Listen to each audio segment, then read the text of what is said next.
I'm a zigger and a zagger, so all props and kudos to that.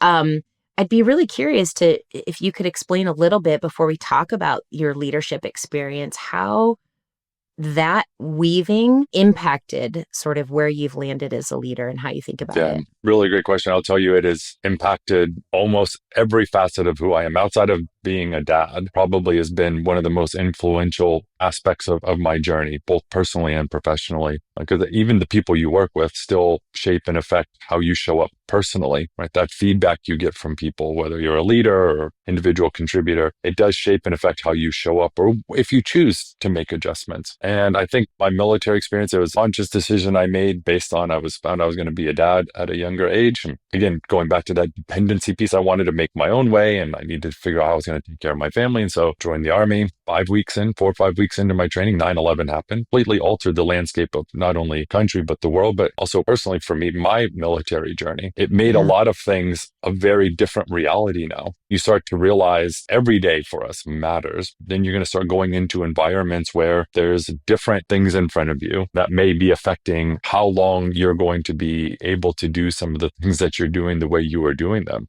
I think it gives you a much deeper and greater appreciation to make the most out of every day. And to your, sort of analogy of the zigging and zagging, I think I grew up in this environment and I think a lot of society for a long time was very much wired. You sort of land somewhere and you grow. You pick an industry and you stay there and you don't really deviate from that. I think the one thing that's been most in fashion in the professional landscape, probably at least in the last 5 to 10 years, is that non-linear career path. I think there's so much more to be said about people who experience several different facets of the world, of different industries to help shape and affect. And then ultimately, you sort of figure out where you want to be and what excites you most, whether it's company size, whether it's industry, roles, responsibilities, where you want to live, all those kinds of, if you want to be an in-office employee, if you want to be a remote worker, there's so many things and it all comes down to one of my favorite things, which is choice. I think that zigging and zagging has helped me be a significantly more well-rounded leader because I've lived a lot of it firsthand, but I've also had a chance to experience so much of it that I can talk from a different angle rather than just saying, well, I read about this in a study or in a book. I can talk about it from a lived experience that almost always resonates so much deeper with people. Now, you hear the inflection in people's voice change when it's a lived experience compared to what they've heard.